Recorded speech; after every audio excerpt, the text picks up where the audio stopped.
Yeah, welcome to Beyond Perception, dear listeners. Also today it's about discovering reality and who we really are. And yeah, my name is Simon and I have the true pleasure to be here today with Elena Bensonoff and Alejandro Ferradas.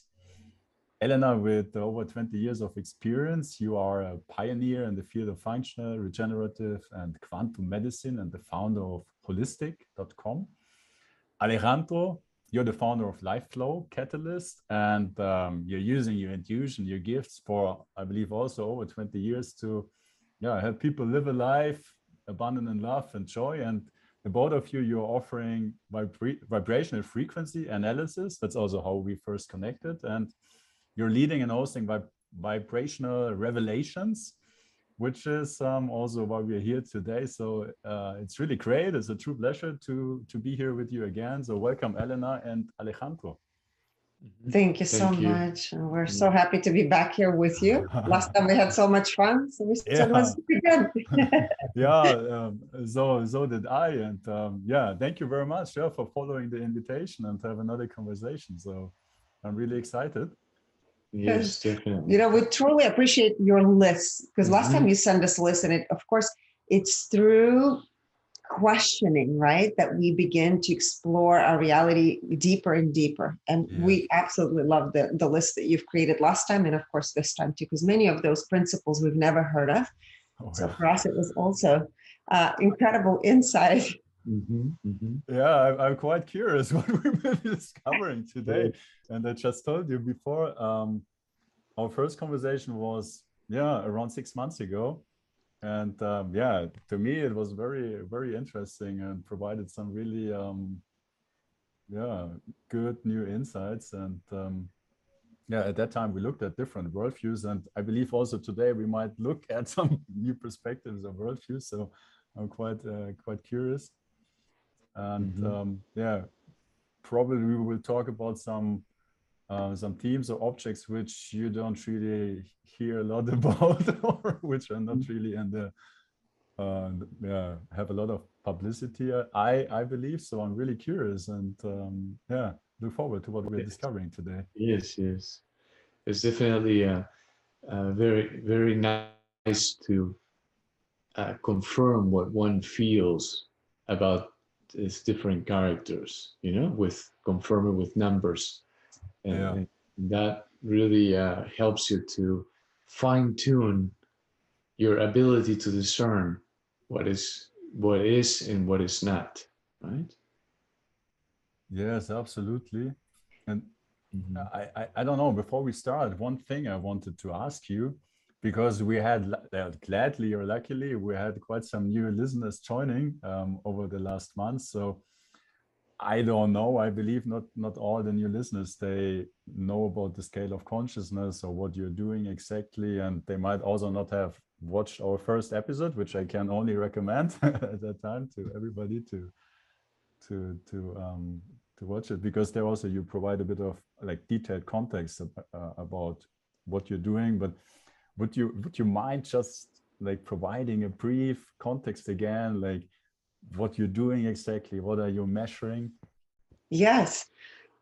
So it depends if we're looking at a person, public figure, right, historical figure, or of course organizations or systems in general, right?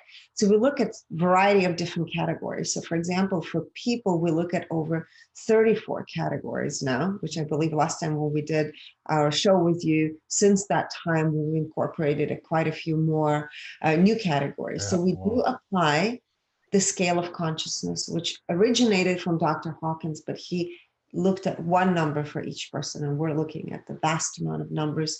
We incorporate scalar wave technology to read this. So we're not using kinesiology for those people that are questioning or curious. We found for us personally that it was a lot easier to influence if we were using kinesiology, right? Because we would be deeply connected. In this way, we take ourselves completely out in doing those measurements. So the numbers are as they are. And it's been truly a beautiful experience because we've also learned so much from it, recognizing that every human being is important. Even though we're giving these numbers, for some people it would be, oh, you know, you're measuring and kind of, it's a grading system. system? Absolutely. It's not, because every human being incarnates and plays an important role in their own unique journey. So it's about honoring people. And today we're going to talk about different teachers. Some of them we've never heard of, and it's based on the list that you provided. And for those people that resonate with those teachers, it's important to keep in mind that perhaps on your journey, that teacher was instrumental in your growth. So it doesn't mean that that teacher has to be discredited, but acknowledged that that was the right teacher for that time of your journey. And we, of course, all grow and graduate, as Alejandro will say. So therefore, then we're attracting others. And perhaps also it's a recognition that no one is above, no one is below. So, and someone always is here to show us something important or teach us something important. So there's absolutely insight that we can take from everything and everyone. Mm-hmm. Mm-hmm. Yeah. Awesome. And I just shared that with you before, that I find on my own journey that different teachings or different teachers, they were helpful at a certain period in time, but now, or where I am now,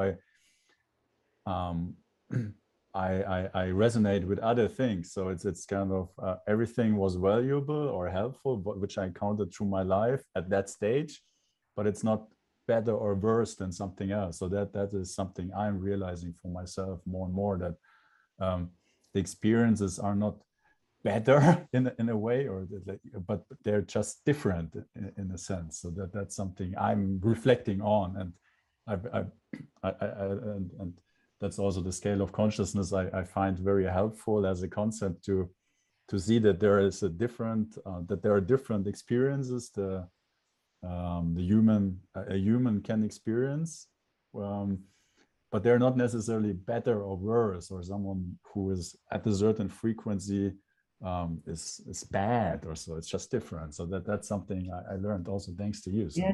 Mm-hmm. It's often people ask us, how do I know what is true, right? Mm-hmm. And we say, well, just pay attention to the way you feel, and follow what resonates with you, like you mentioned, Mm-hmm. follow what resonates with you until it no longer resonates with you, Mm-hmm. right? Because one changes and we are constantly expanding and growing,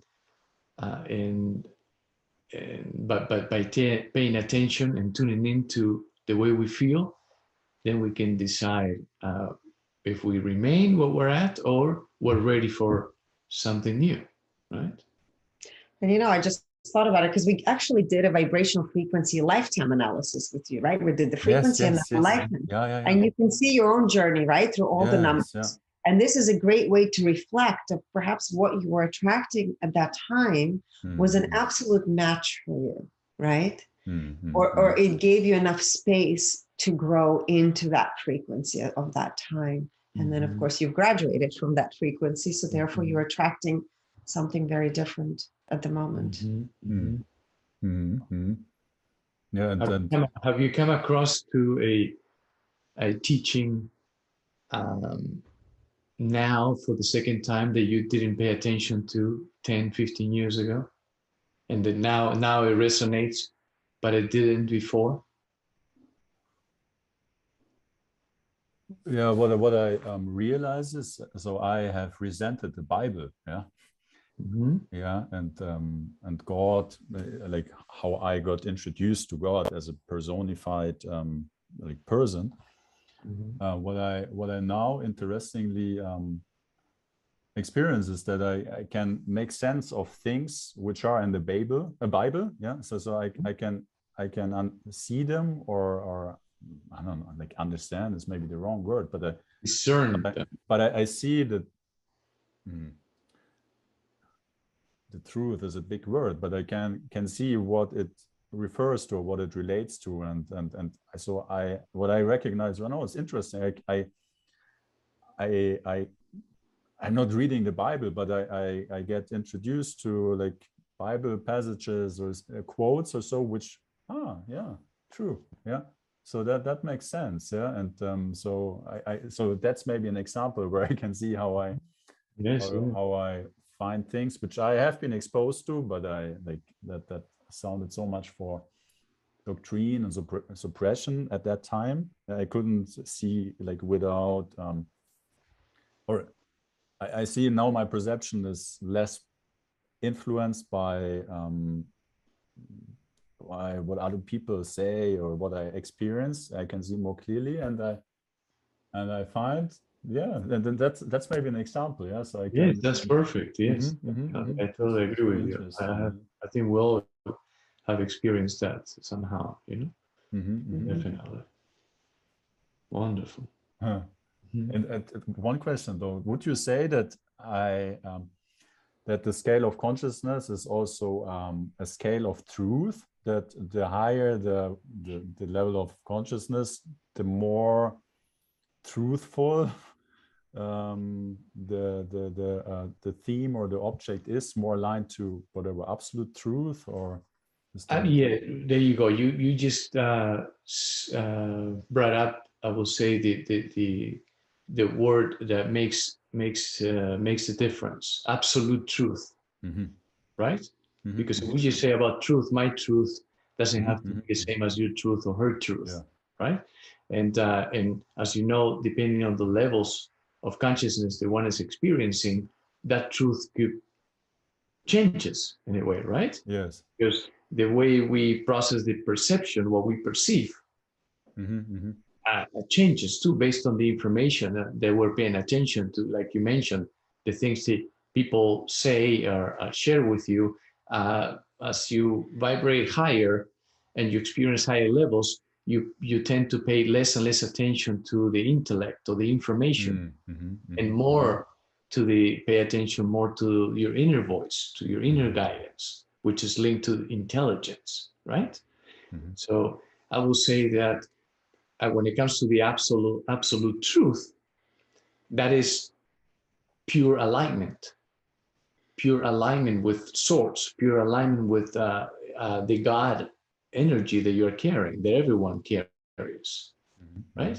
And that is true resonance. Yes, and then that how that feels like is bliss, balance, harmony, right? So that is really when one is experiencing true wisdom. And just the higher we vibrate, the closer we are to feeling that pureness, that essence, that divine essence, right? Becoming one with it fully. Nothing is distorting that. There's no information between, which is like the space between the observer and that which is being observed. That is space in between. That is absolute truth, because there's no resistance in that space, right? But you know, based on our conversations with the few people that we actually have read at frequencies, let's just say overall frequencies of 700 and above, and they have higher frequencies, let's say in personal growth at 950 or beyond, we've recognized that there's absolutely very similar pattern of how did people perceive their environment, how they interpret it, and very much they're very similar. Like the concepts that they're bringing into the world and the conversations they're having might be coming through their own persona, but they're very similar. And we've actually revealed a couple of those people in our community, but also publicly, that are living at this point of life, and they're having very, very similar way of bringing this information into the world. So yes, I would say that it becomes more and more relevant when you go into the really high frequencies, like 700 and higher, of course, with 900s in their chart as well. And you can see that very clearly and hear it. Yeah. Well, yeah, I don't know. Should we start? What do you think? Yeah, let's do it. Yeah, okay. Yeah, maybe as a context of how I came up with most of the list. Yeah, so I believe the theme or maturity is about a certain philosophy or teaching called Advaita Vedanta, and also the teacher Ramana Maharshi. And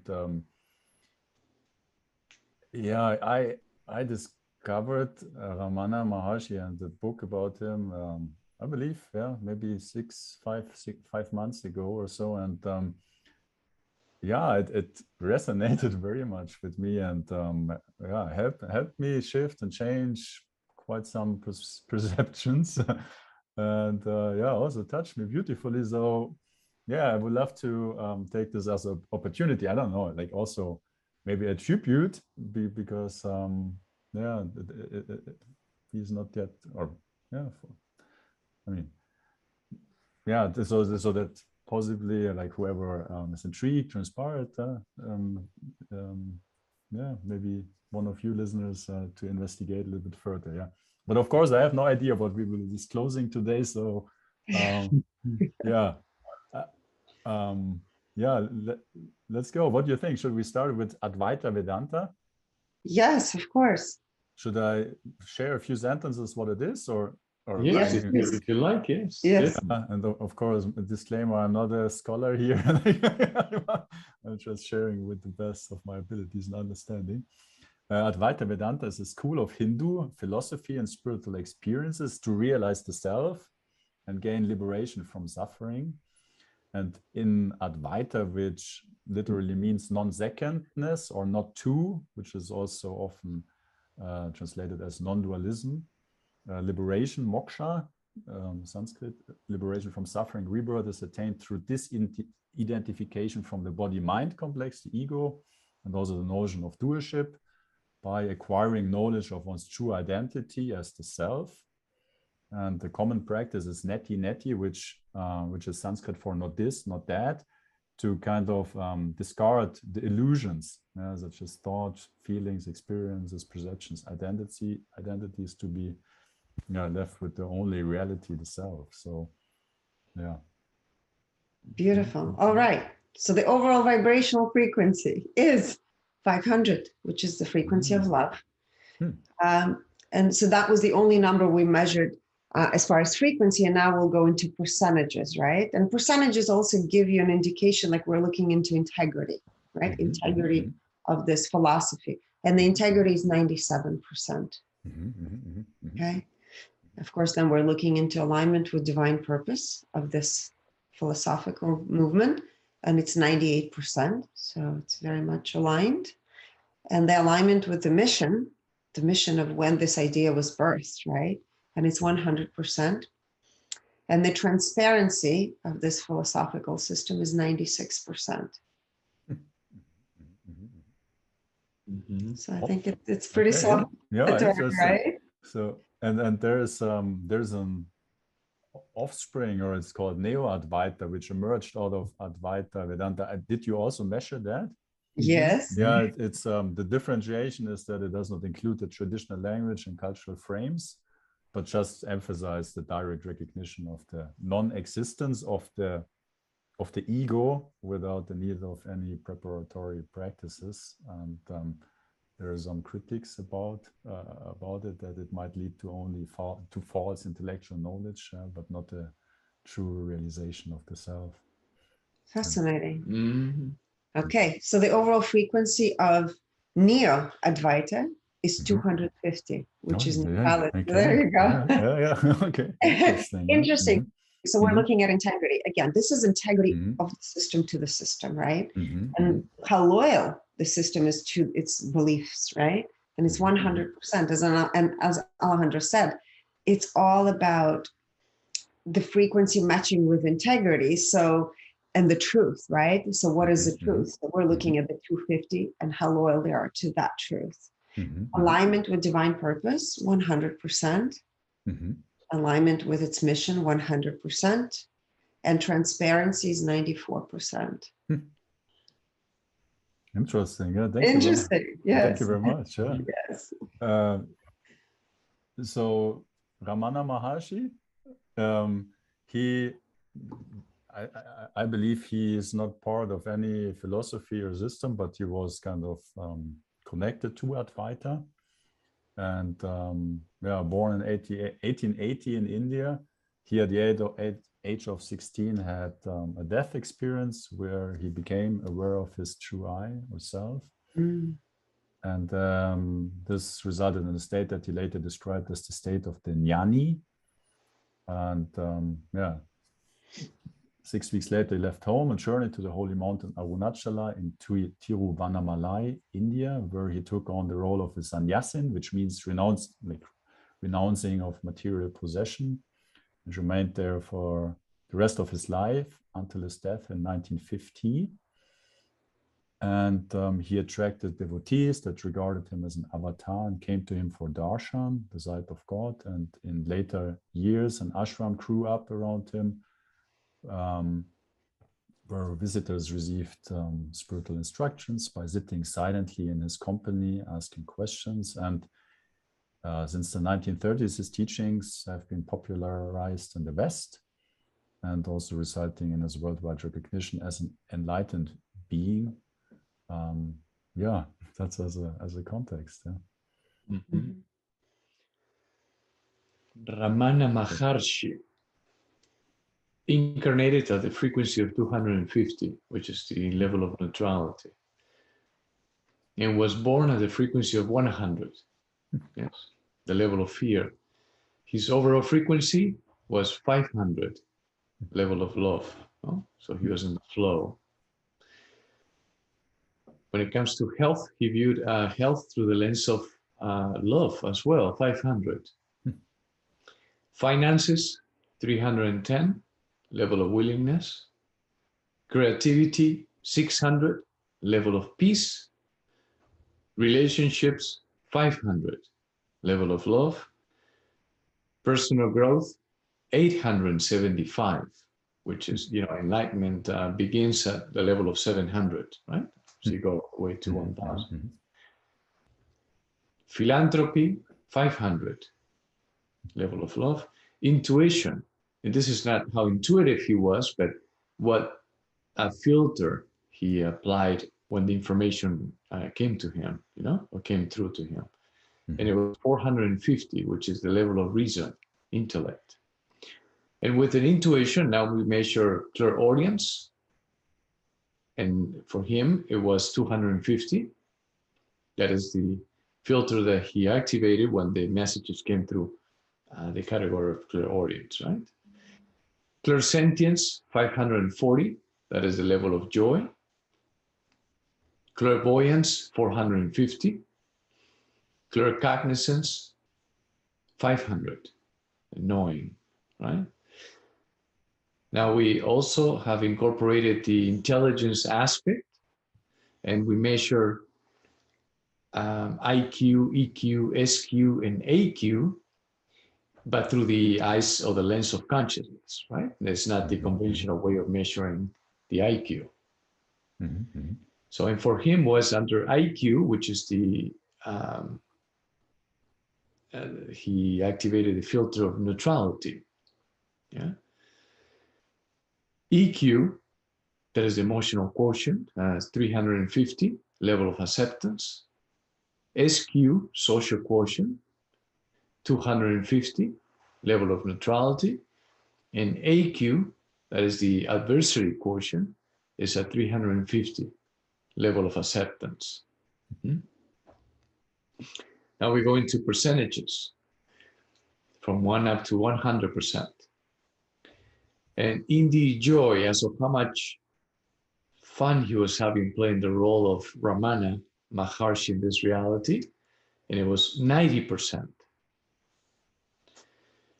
In the ego, how much he was paying attention to thought, right? And it was 60%. And within the ego, there are two types of thoughts, the inferior version of the ego and the superior version of the ego. For him, it was 63% in the inferior out of the 60% in the ego. Yes. Now, in the now, how much time he spent in the now, in the present moment, and it was 89%. Integrity, how loyal and faithful he was to his core values and beliefs, his truth, it was 93%. Then we have measured integrity to self, 98%, and integrity to others, 92%. Self-awareness, 96%. clarity, 94%. Alignment with divine purpose, 100%. Alignment with personal purpose, 100%. Compassion, 100%. Empathy, 100%. So to answer your question, as far was he an avatar based on the frequencies we've read of others who were the avatars? That means incarnating and coming in at a frequency of 1000. He was not an avatar. He was a being that transcended these frequencies of 250 and 100 at birth, right? And he's truly walked his hero's journey, being in full commitment to personal growth, which had the enlightenment aspect to that, right? His personal enlightenment and his ability to be truly in his heart, compassionate and empathic. And he embodied that fully because he walked that journey 100%. Yes. In his divine and personal purpose. So. If you were to interact with him while he was doing something related to the aspect of personal growth, you could feel him as an enlightened being, you know? Because his relationship with that aspect was at 875, as Elena pointed out. Right? Thank you. Yeah. Interesting. Yeah. I believe on the list there are a few other teachers, right?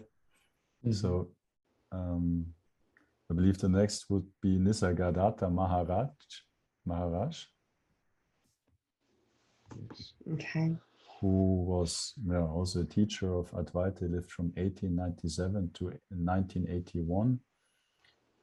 And publication in 1973 of the book I Am Dead, English translation of his talks with talks in the place where he gave satsang, brought him worldwide recognition, followers, especially from North America and Europe. He defined spirituality as finding out who you are. Yeah. And when asked who he is, he answered, "I'm neither perceivable nor conceivable." Fascinating, because it translates beautifully into his frequency.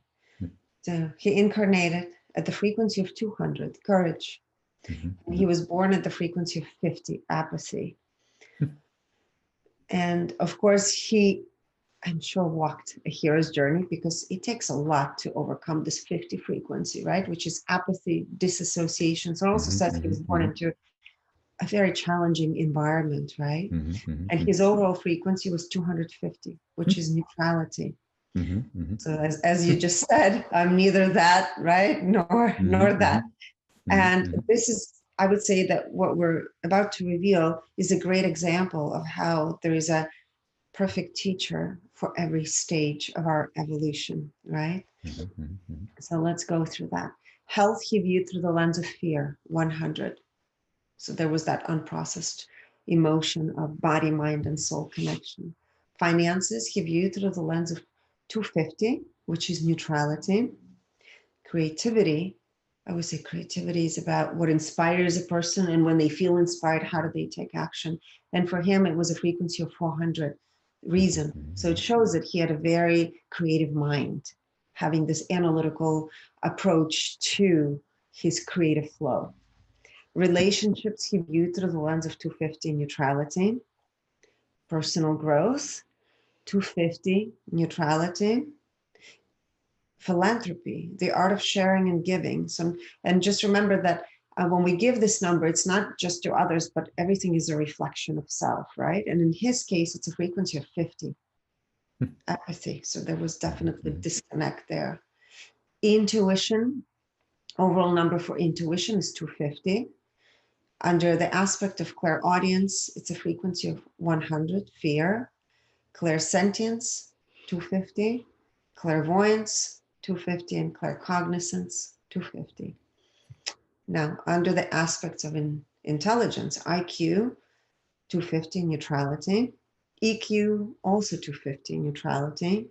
SQ, the social quotient, 175, pride. So there's definitely that frequency of not feeling at ease being in large groups of people. And AQ, adversity quotient, is the way that he dealt with challenging situations. And it's something that we inherit from ancestral patterns and also what we observe as children. So in his case, it's a frequency of 50. And it's interesting because he was born at 50. And 50 in AQ means that you dissociate, disconnect when the difficult situation appears, right? Almost like escape the reality in order to cope with the difficulties. Now, how much did he enjoy playing his role in this reality? 83%. In the ego, again, as Alejandro said, ego is thought, right? How much did he pay attention to thought? 92%. And out of that, 98% was inferior ego, which are the thoughts that make you feel like you're not good enough. In the now, 72%. Integrity, 94%. Integrity to himself, 100%. Integrity to others, 78%. Self-awareness, 88%. Clarity, 96%. Alignment with divine purpose, 100%. So it means he played his role in this reality, right? At 100%. So he achieved what he came here to be. And alignment with personal purpose is 100%. So it's interesting, right? This is why we always say we can never compare anyone's journey, because what one soul signs up to experience will be completely different when someone else did. But he did it well. Compassion and empathy both at 100%. So he was a very compassionate person. Interesting, yeah. Thank you. Yes. Yeah, the next one would be Papaji. Poonja. Poonja, okay, yes. Yeah, he was born in 1910, died in 1997. He had his spiritual awakening with 8 years and realized himself fully and permanently with the advice of Ramana Maharshi, who pointed to him, God is not an object to be seen, he is the subject. He cannot be seen, he is the seer. Find this seer. And in 1966, he retired, settled in Lucknow, place in India where he received visitors and taught self-inquiry until his death in 1997. Interesting. You know, one time, not too long ago, someone asked me, are you a psychic? And then before I responded, it came to me, no, you are a seer, right? And for a moment, I guess the ego kicked in. Well, I'm a seer. But then I thought, okay, yeah, I'm a seer. But then everyone is a seer, right? Because we're all carrying God's energy within us. And it is God experiencing life through us. Like God is seeing through your eyes, God is touching through your fingers.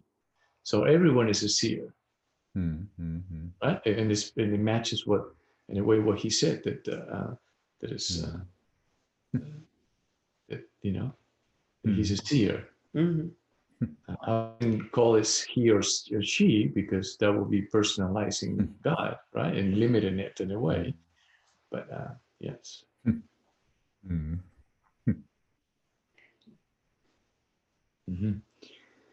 Now, he incarnated. It's a he, right? Yes, it's Poonja. a he, yes, yeah. Poonja. Incarnated at a frequency of 250, level of neutrality, was born at a frequency of 50, level of apathy, and his overall frequency was 250. Also walked the hero's journey too, for himself, moved from the force end of the spectrum all the way to the power end of the spectrum, right? At 250, it's a huge difference when it comes to the way one feels and how it's experienced in life, right? Health, viewed health to the lens of fear at 100. Finances, 250, level of neutrality.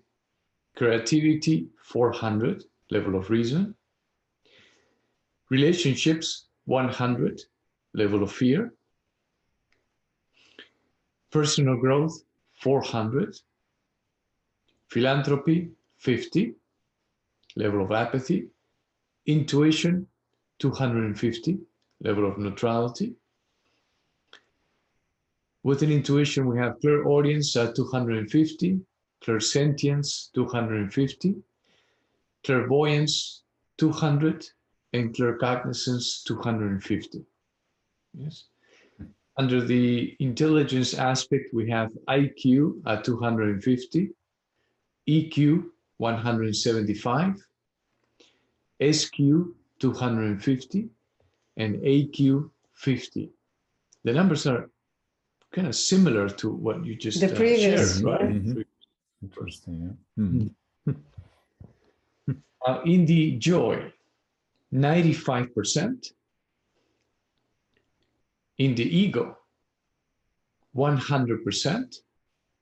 Here's the difference between the two, I feel. And 79% of that is in the superior version of the ego. In the now, 91%. Integrity, 98%. Integrity to self, 100%. Integrity to others, 83%. Self-awareness, 100%. Clarity, 100%. Alignment with divine purpose, 98%. Alignment with personal purpose, 100%. Compassion, 79%. Empathy, 94%. Another great example of a hero's journey. and also walking, right? Walking their path of what they came here for in this To experience, right? experience. To learn. It's also interesting because, I mean, the little I understand from the teaching is that you are not your personal identity. And so my question then also would be, if this is, the measurement is the personal identity, the personal I, but they're striving for is to disidentify with the personal I, to not optimize it, like in terms of like transform this ego into something, but disidentify actually with that personal I. So you could also put that in the context that there, from that perspective, it doesn't matter at what frequency the personal I actually Right. vibrates with. So I don't know, that's But here's that's the key interesting. for people to recognize. In order to not person or disconnect, right, from the persona, I would say you have to get out of your own way, which is the ego. And in his case, his ego ruled him at 100%, and he was in the superior ego. So there was definitely, with low levels of compassion, narcissistic tendencies, and the integrity to others that was not very high. Also says that what he put out is not really what he was feeling. Fully, right? Fully. And yes, it would stay accurate if, let's say, the ego was at 50%. And usually we see that when it goes 50 or below, right? Or even 60 and below, and it becomes more balanced, like 50-50 or 51-49, superior, inferior, that's when you truly get out of your own way and you begin to embody your own teachings. Interesting. But all the numbers Are perfect for him. Like in this case as well, they're perfect, right? Because that's what he came here to experience. That's right. Right. Interesting. Yeah. Tell you what ingredients to use in his recipe. You know. Yeah. And how much of it?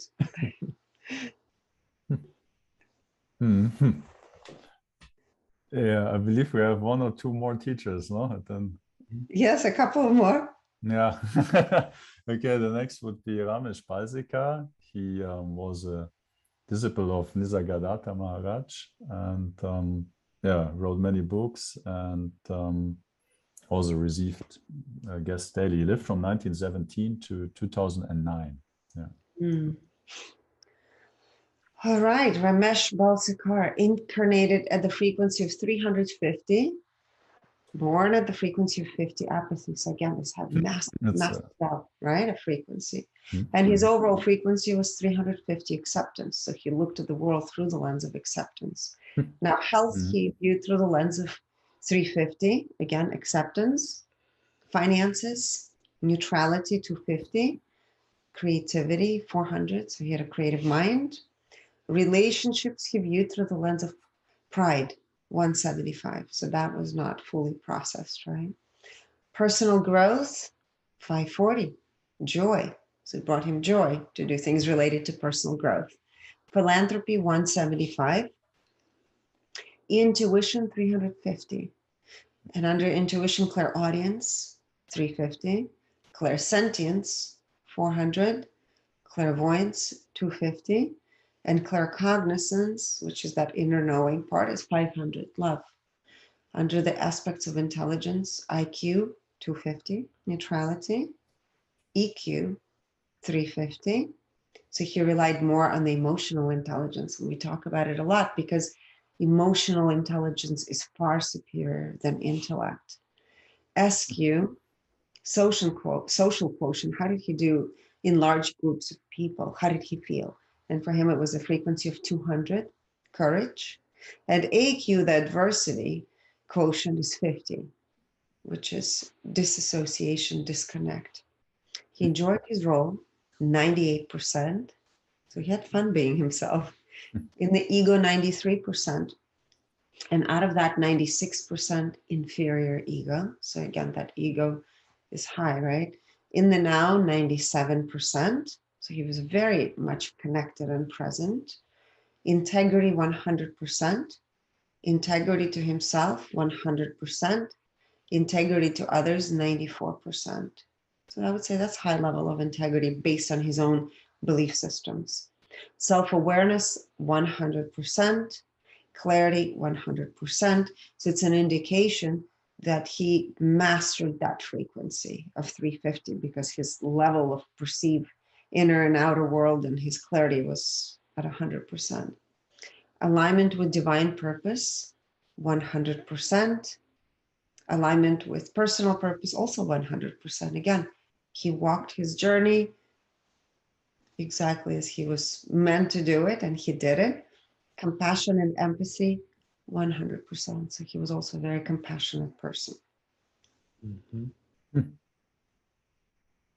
Interesting. Fascinating, right? Yeah, yeah, yeah. And I would say that because someone doesn't get to experience full alignment with their 100% alignment with their divine purpose, it doesn't mean that they failed, you know? It just means that that's what they signed up for, or that's what they wanted to experience in this lifetime, you know? Thank you. Yeah.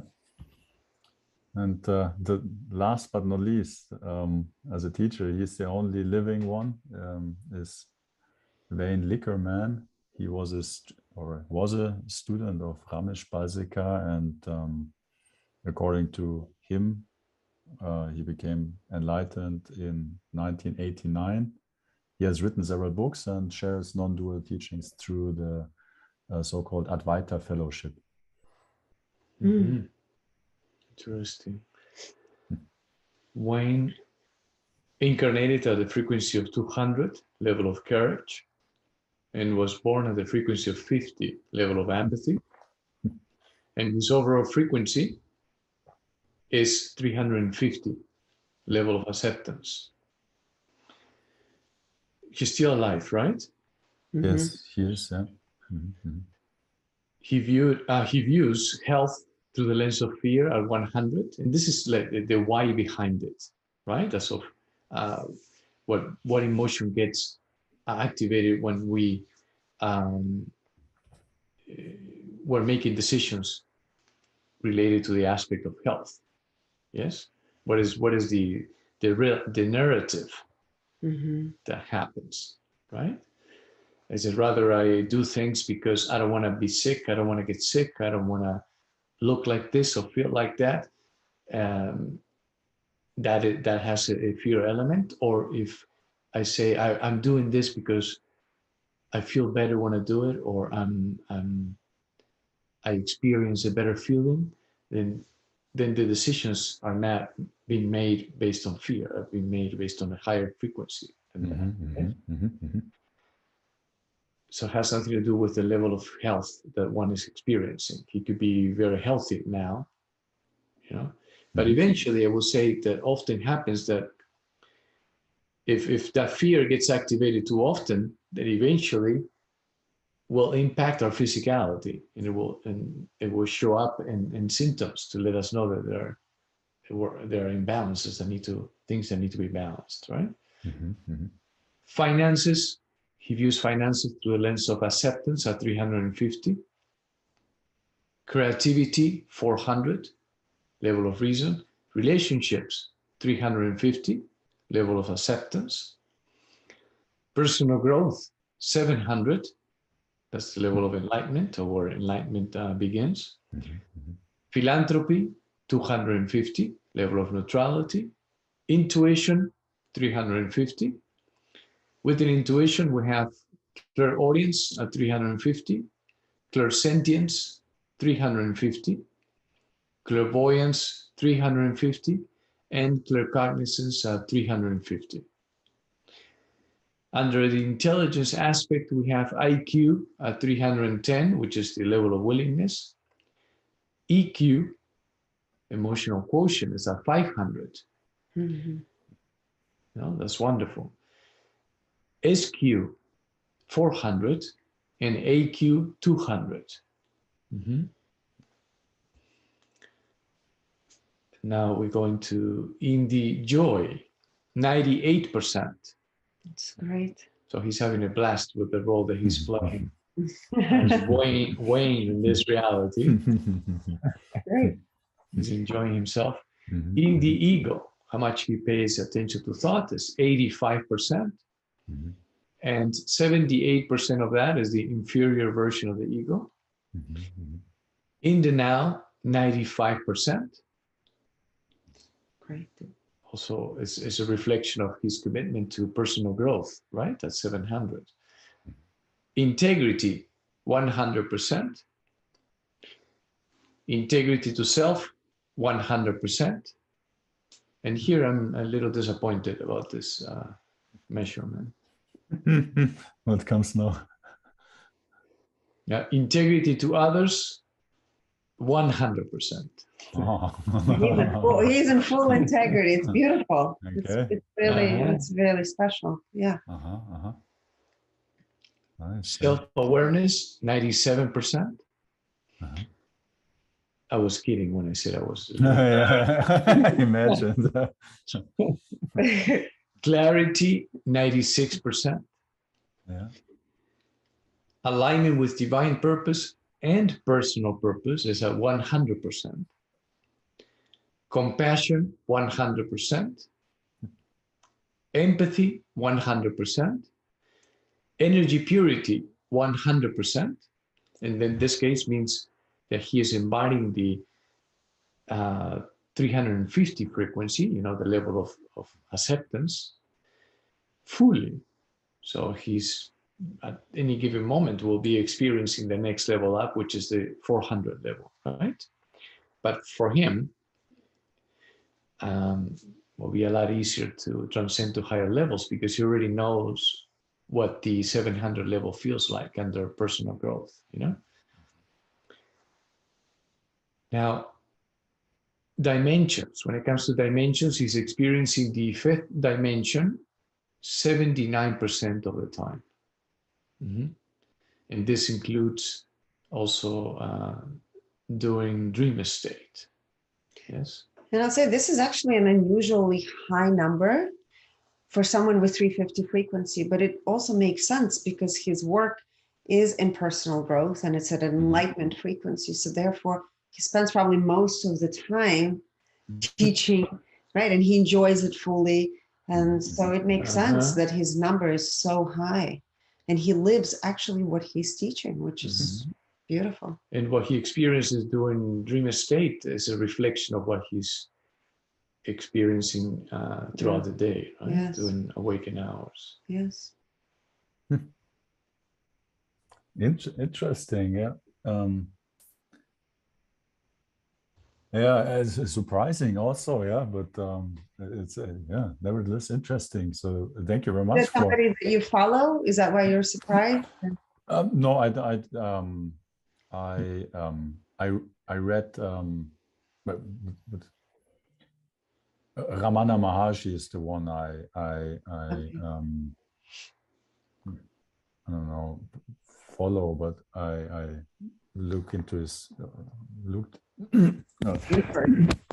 like his teachings, no, and then as a matter of curiosity, as there are kind of different paths from there and different teachers, I thought that would be interesting to kind of look into that universe, or like look at which teachers like are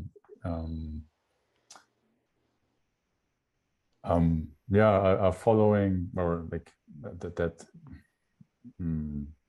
that teaching in one way or another.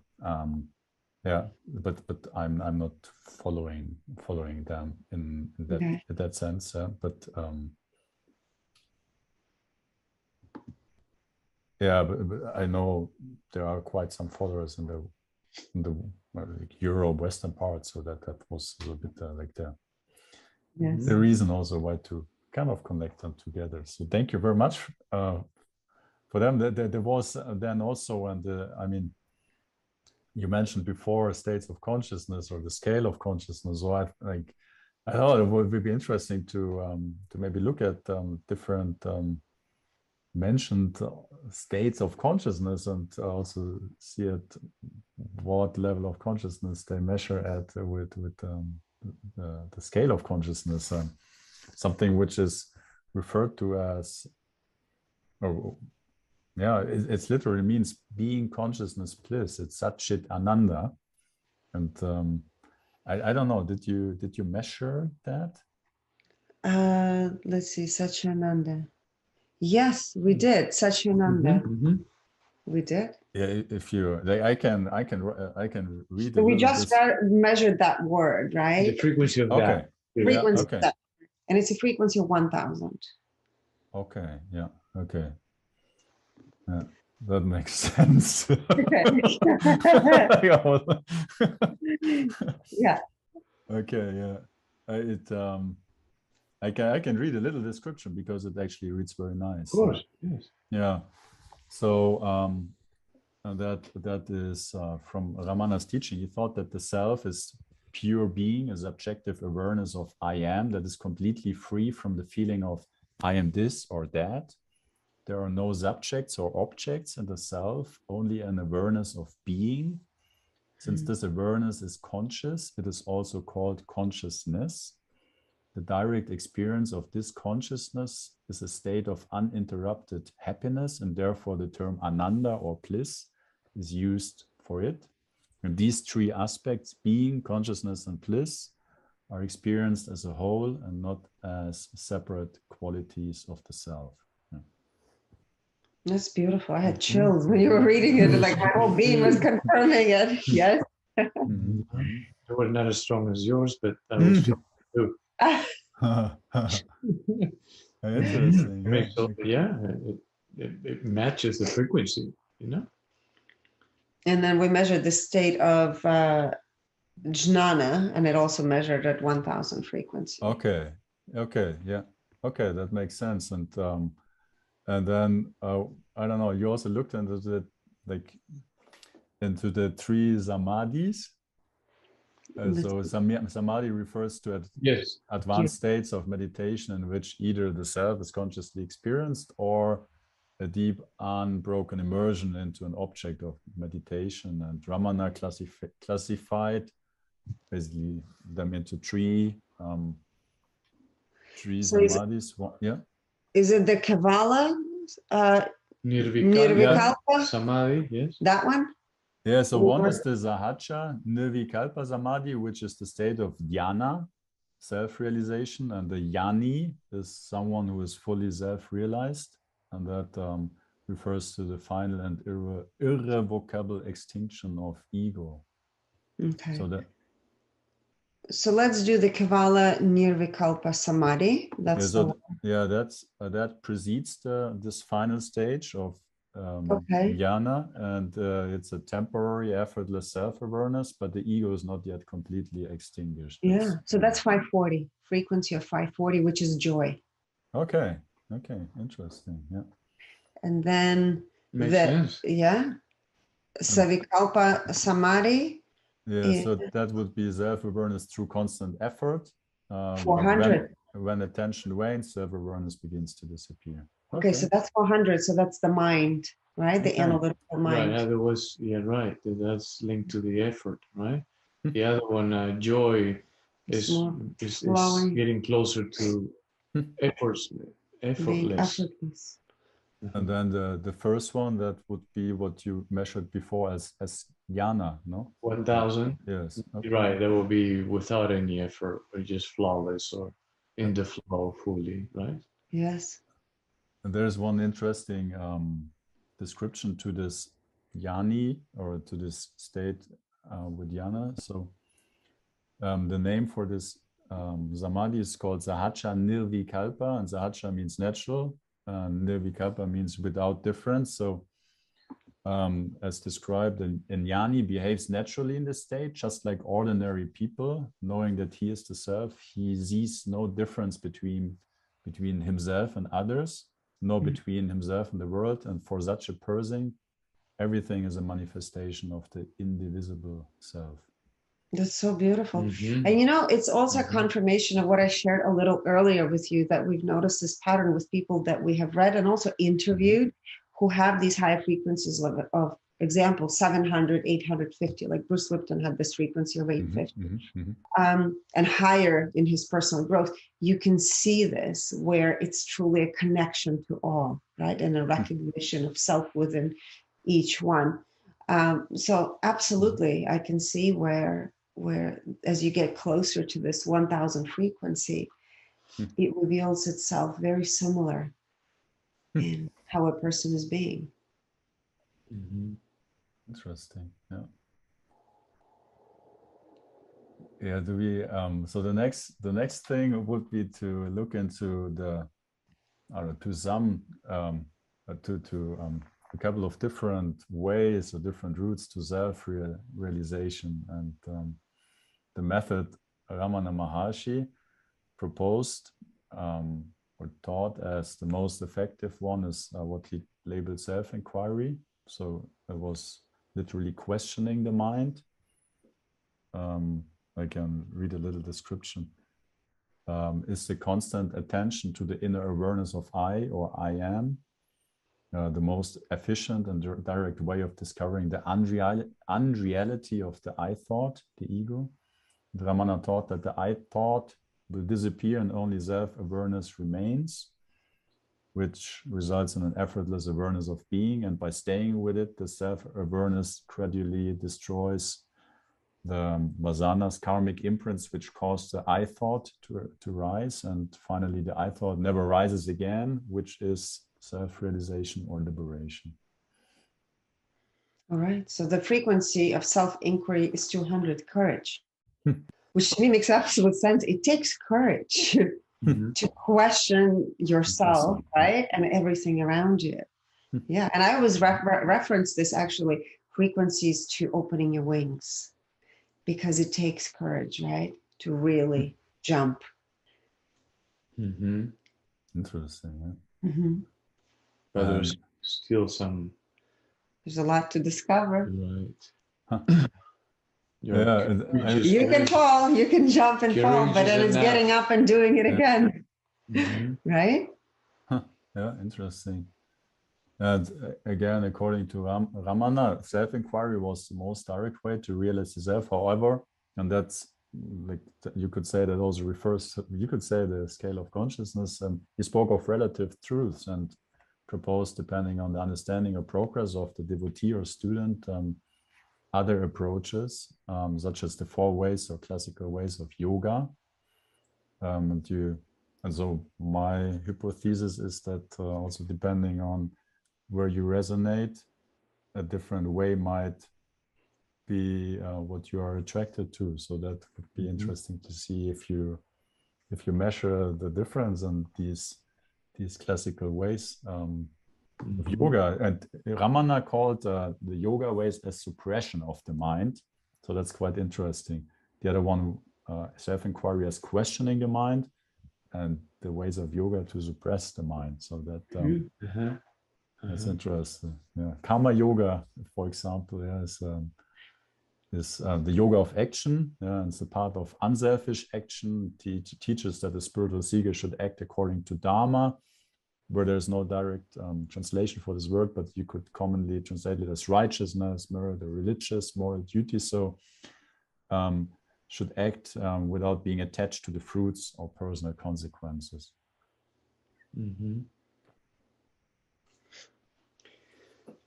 Karma yoga, right? Also called karma maga, vibrates at the frequency of 200, level of courage. Interesting. Yeah. Yes, I feel that it all depends on which way you. Yeah, there's no need to suppress the mind, because by wanting to suppress, you could actually expand that which you want to walk away from or no longer experience. You know, because there is resistance and suppression. Yes, absolutely. Yeah. And so the best way will be for the mind to find ease or experience ease on its own, and that can only happen through relaxation. And yoga can definitely take you there, but without being wanting to quiet the mind. But the mind has to quiet on its own, without wanting to suppress the mind, right? So, and that will be by tuning in and going inward and becoming one with the exercise, or one with the breath or the mechanics of breathing. And then the mind quiets on its own, then the resistance is released. See? So there's no really, by wanting to suppress it, where we can actually prolong the process of releasing the resistance that we want to, in order to experience an expanded version of whatever feeling we're experiencing at the moment.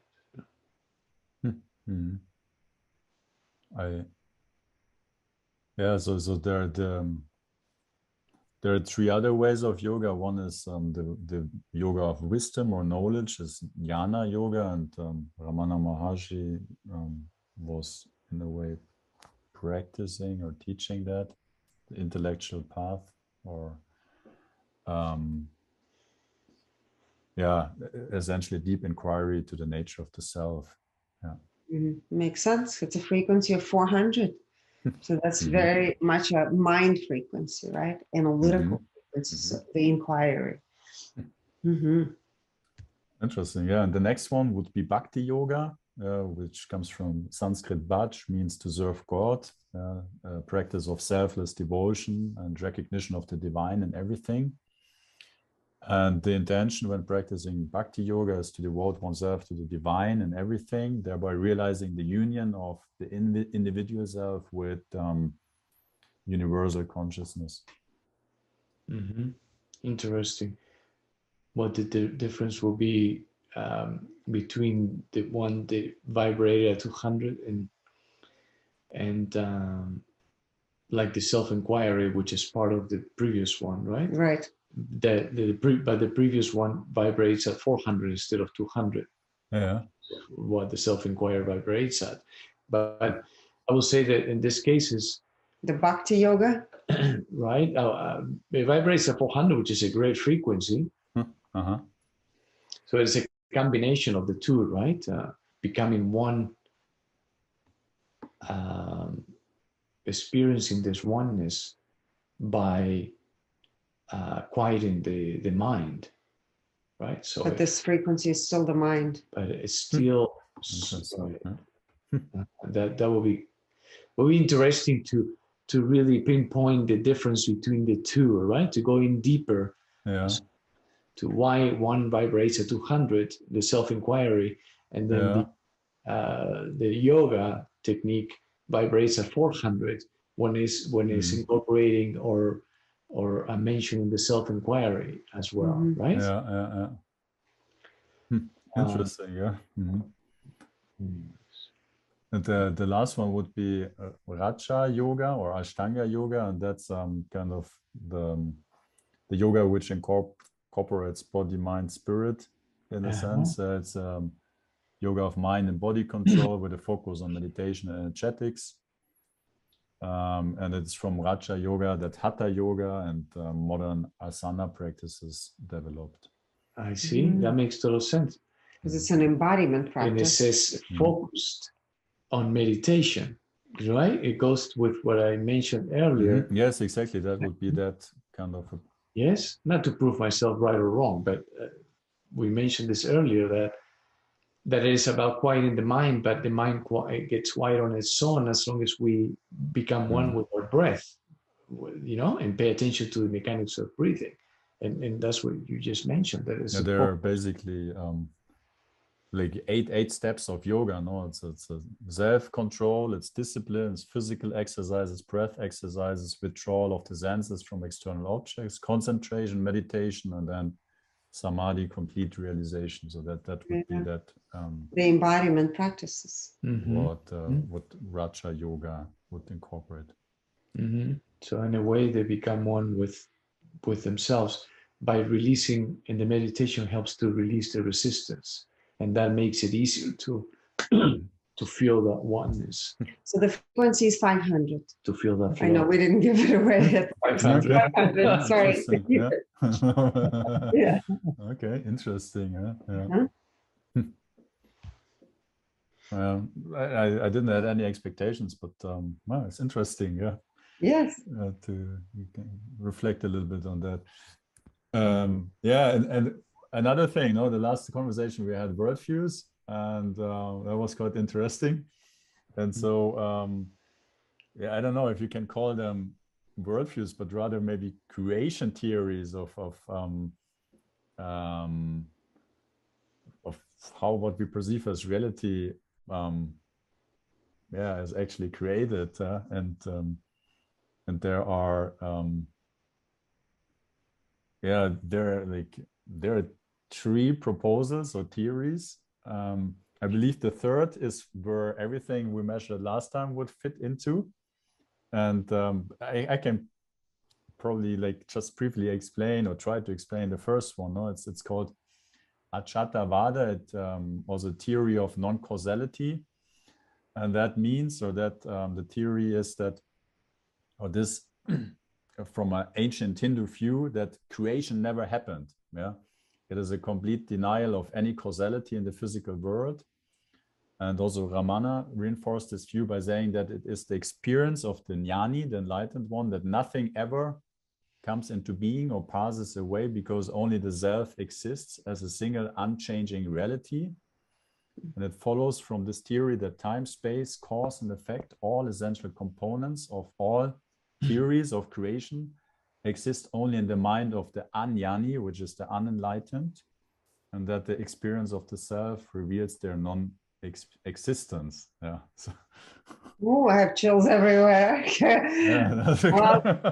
Okay, the frequency of that, are you ready? Yeah. 1000. Okay, We can continue with the show. Yeah. It's a very interesting challenge, quite some perceptions. I mean, if you like, I can read a few more words about it, but I don't know if it's I think whatever you feel. Whatever you feel. It's interesting as a This theory does not deny the reality of the world, but only that there is a process of creation that brought it into being. Speaking from his own experience, Ramana said that the Jnani, the enlightened one, sees the world as real, but not as a composition of matter and energy interacting, but as an uncaused appearance in the self. He went on to say that the true essence or substratum of this appearance is identical with the being of the self, and thus necessarily participates in its reality. Thus, the world is real for the Jnani, not simply because it appears, but because the true essence of that appearance is inseparable from the self. The Ajnani, the unenlightened one, on the other hand, is unaware of the unity and cause of the world, and consequently his mind creates a delusory world of separate interacting objects, constantly misinterpreting the sensory impressions he receives. And this way of looking at the world is as unreal as a dream, since it superimposes a creation of the mind on the reality of the self. He summed up the difference between the Jnani and the Ajnani viewpoints by saying that the world is unreal when the mind perceives it as a collection of objects, but real when it is directly experienced as an appearance in the self. It's kind of like a video game, if you imagine, right? And we talk about before, like, you know, being in the matrix and outside of the matrix, right? And that's the kind of the two different stages, you know, when you're trapped in this victim mentality, right? And then you're allowing for your mind to have all these different interpretations and the illusions of separation, which is 200 and below frequency. And our state of humanity at the moment is going through that illusion of separation. What is the current vibration? Well, last time we checked, I think it was what, December? December was fear, 100. Yes, so okay, I haven't reflected lately, but it's absolutely, and it's very palpable, right? You can feel the separation. This year we're supposed to experience the level of desire. 125. 125. Going to 125. Yes. But then also, if I recall it correctly, a while ago you measured it at 200, right, or something? 230 or something. 230. So we had a massive drop. Okay. Yes. Yeah. Yes. Yeah. Okay. So the other theory of creation is it's called Dristhi-Sristhi. I don't know if I pronounced that correctly. It's a simultaneous creation through perception. So that the world comes into existence with the emergence of the I thought and ceases to exist when the thought is absent. This theory states that the world of the Ajnani, the unenlightened, is a product of his mind, and that it disappears when the mind disappears. So that, yeah, I would translate it that the world is a projection of my mind. If I don't think or I'm in deep sleep, there is no world. Ooh, also gives me chills. Frequency of 1000.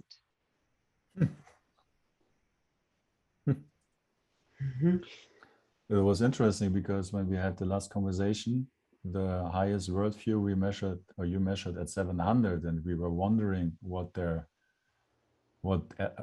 worldview or theory that might be. You know? Yeah. Interesting. Okay. So this is a continuation of something we started 6 months ago with you, the inquiry into the nature of reality, right? Yeah. Okay, and the last one, it would be the gradual creation theory, Sristhi-Dristhi. It's a common sense view which holds that the world is an object reality governed by laws of cause and effect, which can be traced back to a single act of creation. This includes practically all essential ideas about creation, from the Big Bang to a biblical story of creation. The vibrational frequency is 100, level of fear. Okay. Kind of goes with that round earth. Remember theory? Yeah. Yeah. It's exactly the same frequency. Yeah. Okay, interesting. Yeah. I How much none of us really know. yeah, I think that Bruce Lipton, or in your conversation with him, mentioned also that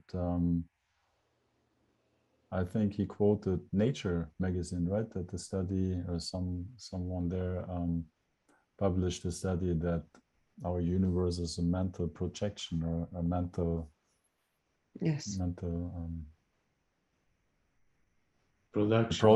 product of the mind.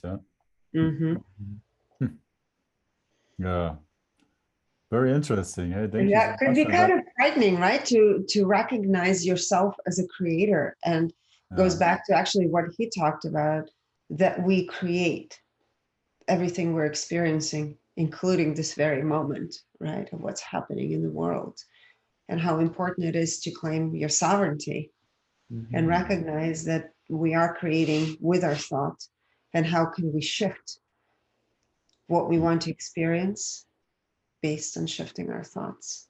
So yes, I think goes in alignment with the 1,000 frequencies of that literally there is only perception, right? Yes. That there is only what we perceive it. What we perceive and how we process what we perceive, what is being perceived. That whatever there is, and we attach the meaning to it. Right? Yes. And then whatever frequency that whatever it is that we attach a meaning to is vibrating at, that's what we attract alike, and therefore that's what will be projected, or that will be a reflection of what we're experiencing, or will be reflected into our reality. I think this. I believe about this we can meditate. There's a lot to meditate hours and weeks and months. Yeah, I mean, it's a huge concept and could be overwhelming and frightening in many ways, right? Like how? But anyway, yes, so there's a lot to contemplate on. Yeah, because it takes to let go of the known, right? It gives a sense of safety and security. The control. Because the things, the information that has been proven to work or not work, at least we know that rather it works or doesn't work. So detaching from that, which is thought, right? And we know that thought is limited because it's rather proven to work or not work. Detaching from that is scary, right? That's change. And the change activates the ego or the mind that freaks out because it's unknown territory. And it wants you to wants to pull you back to what is known. Right? So that is a constant conflict. But we have the ability to break through, and as the more we feel that it is possible, based on the conviction that God is experiencing life through us, right? And is experiencing life through us and imbuing us without any judgment whatsoever, the stronger that conviction is, the easier it is to rely more on our intelligence than the intellect.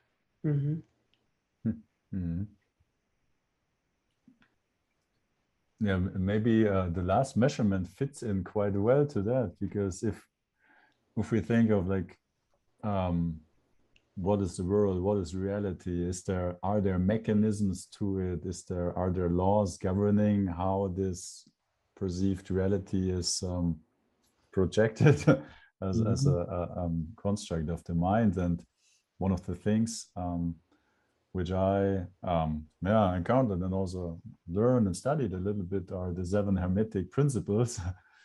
And I believe you also prepared a measurement or some numbers, no? Right? And also of Hermes Trismegistus, who is said to, I believe, was the first who wrote about the 7 Hermetic principles, and that's also why they are named or termed after him. Yes. Yeah. Let's reveal Hermes. So Hermes, based on what we've been reading, also brought Babylonian astrology to humanity. So that was a fascinating concept for us to learn, after we learned about his frequencies. So for those people that are curious in exploring Babylonian astrology, that would be an amazing tool. Which I think is beyond planets, right? Yeah, it's not looking at tropical astrology. Again, we're not astrologers. Well, me neither. But it's not the personality, it's looking at constellations, right? At like bigger missions and things of why we're here. And I know Lada has a channel on YouTube. She's done a couple of episodes with us as well, and she uses Babylonian astrology. Astrolada. Channel. Yes. For us, I just want to give a little background story. Yes, please. Yeah. It was a massive realization because we've measured a few avatars. And for those people that have listened to some of our previous episodes, I'm going to say 2 of the avatars that we've measured previously were Yeshua or Emmanuel, known as Jesus Christ, and Mary Magdalene. And just to keep it all in perspective, they were identical frequencies, identical numbers. And then, of course, you send us this list. I've never heard of, I've heard of Hermes, but I have no idea what the concept is. He is identical to the other 2 beings that we just measured. So this is an absolute avatar. And it makes you realize, for us, it was a big aha moment that throughout history, we have these avatars that show up to bring some kind of information and wisdom is a better word, to humanity. And then we just happened to watch a film, and I can reflect on it afterwards. And I thought, this is what this is. Anyway, let's give out his frequencies because this is very relevant. Please, incarnated at a frequency of 1,000, born at a frequency of 1,000. And for those of you that are inquiring, what is an avatar frequency? This is. Wow. And his overall frequency was 1,000. Health he viewed through the lens of 1,000, finances 400, and again, these numbers are identical to Yeshua and Mary Magdalene. Creativity 1,000, relationships 1,000. Here's a very interesting point: personal growth 0. And in our previous inquiries, we realized that because of the other 2 beings that had exactly this, it's a 0-point field. It's a reflection of 0-point field of where everything is transmuted. Philanthropy, 1,000. Intuition, 1,000. All 4 aspects of intuition: clairaudience, clairsentience, clairvoyance, claircognizance, 1,000. Now, under the levels of intelligence, IQ, 1,000. EQ, 1,000. SQ, of course, how you do in social settings. And in some cases, which we've done some episodes on, like rock stars and other beings, other people. And in this case, for Hermes, SQ was 700. So it means he was a very magnetic being, right? There's a level of magnetism, charisma.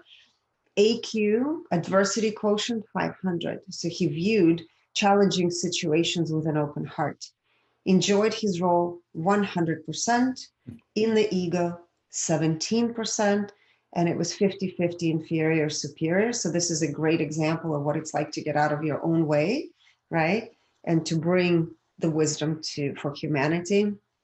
In the now, 100%. Integrity, 100%. Integrity to self, 100%. Integrity to others, 100%. Again, this is in relationship to 1,000 frequencies. Self-awareness, 100%. Clarity, 100%. Alignment with divine purpose, 100%. Alignment with personal purpose, 100%. Compassion, 100%. Empathy, 100%. So this gave us chills. I said, oh my God, these numbers are exactly the same as some of the other beings we've revealed. So yeah, there are beings that enter this reality to bring something really important for humanity. And of course, one of those things you've asked us to read is the 7 Hermetic principles. Yes, yeah. Which I've never heard of until you send us the list. And I'm like, okay, let's look into it. Yes, I can even briefly yes, share please. the seven the 7 Hermetic principles, or the first one is the principle of mentalism. The all is mind, the universe is mental. And there's also a book called the Kybalion. I can put it into the show notes so that those who are interested can read about those Hermetic laws, which describes them. It's a very small book. And the second one is the principle of correspondence, as above, so below, as below, so above. The third, the principle of vibration. Nothing rests, everything moves, everything vibrates. The fourth, the principle of polarity. Everything is dual, everything has poles, everything has its pair of opposites. And a bit more. And the fifth, principle of rhythm. Everything flows out and in, everything has its tides. All things rise and fall. Sixth, the principle of cause and effect. Every cause has its effect. Every effect has its cause. Everything happens according to law. And the principle of gender. Gender is in everything. Everything has its masculine and feminine principles. Gender manifests on all planes. Yeah. And as within, so without. That's right. As without, so within. Mm-hmm, mm-hmm. Yes. The 7 Hermetic principles. Overall vibrational frequency, 700. Level of enlightenment, right? Mm-hmm, mm-hmm. Integrity, 100%. Clarity, 96%. Alignment with divine purpose, 100%. Alignment with its mission, 100%. Transparency, 100%. Yes. And we thought, okay, if the being who brought this information vibrates at 1000, how come this 7 Hermetic principles vibrate at 700, right? Yeah. What comes to your mind? Oh, it makes sense, no? Because if we just remember the numbers for the other 2 theories of creations, which imply that there are no laws, no, it would mean that at some understanding or perspective, you have to drop what you know to actually discover that there are then no laws anymore. So I don't know if I can explain it, but intuitively it makes sense. Yeah, that laws can only explain up to a certain frequency things, and then you have there's no logic anymore. It's exactly. That's great. Mind, yes. Very well Perfect. said. Yes. Mm-hmm. No, that's really interesting. Yeah, that kind of from different perspectives. But so I went to watch a documentary on YouTube because after that I said, "What are those 7 Hermetic principles?" And there's a great documentary, the Kabbalion. I forgot the name of it. It's a Kabbalion documentary. And then I said, I wonder if Kabbalah stems from it as well, right? The study of Kabbalah, which is a mystical school. And absolutely, if you start reading some of the things and some of the principles that it also embodies, they're very similar. So that was very interesting. And I don't remember, we did an episode on Kabbalist. It's been like last year we did it, so I'd have to go back, but it had some similar frequencies. The Hebrew alphabet too. Yeah, the Hebrew alphabet was mind-blowing. Yes. I believe those principles are also called alchemical principles, right? It's like how to transmute also kind of your own emotional lead into emotional gold by applying its laws and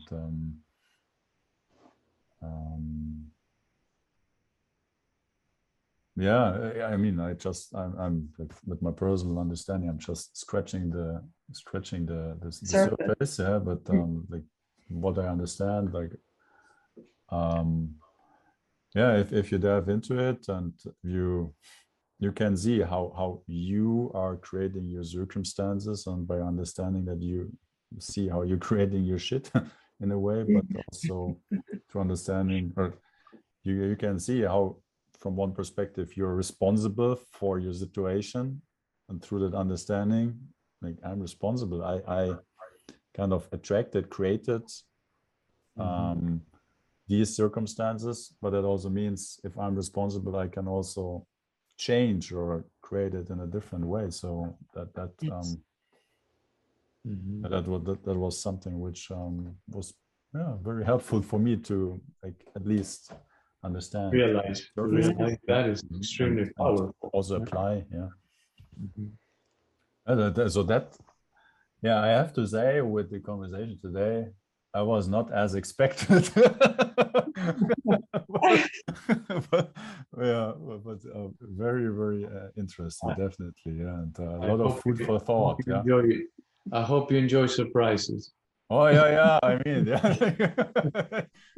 We did too. I We mean, were also surprised. You said before to leave the mind, or which wants to know, like behind. So this is the perfect opportunity, yeah, Uh-huh.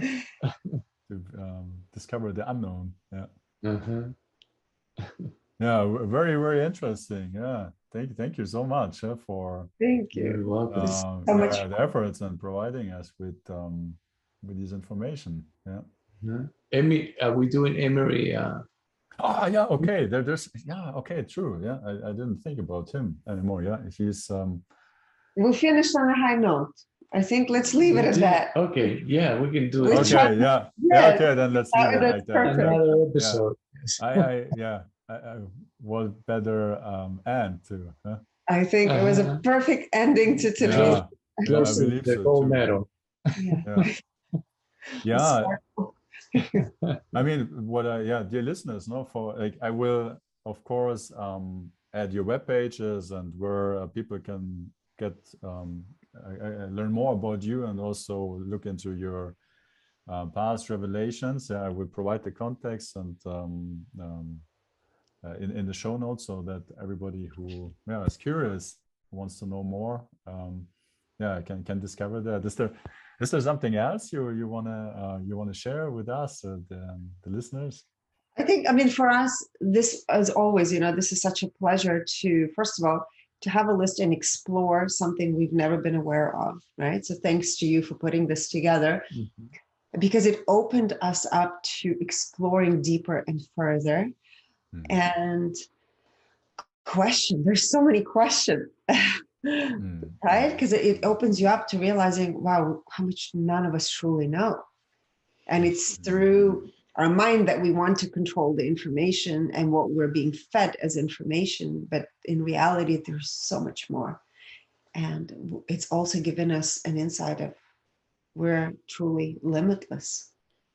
And we can create magic in our life depending on where we choose to bring our attention to. So let's create magic. How about that? Yes. So thank you. Perfect ending. Nothing to add. Yeah. Yeah. Well, I hope Alejandro, it was not that awful. Yeah. No. Actually, I feel much better now. Thank you. Yeah. It wasn't painful at all. Oh yeah, okay. Then I'm relieved. Thanks for confirming. Otherwise, I would not have been able to sleep tonight. Right. Yeah. Well, okay. So thank you very much. Yeah. Thank you. Yeah, and also to you listeners, thank you for being open and curious, and I'm sure there are some impulses to further investigate and reflect upon. So thank you very much, and till the next time.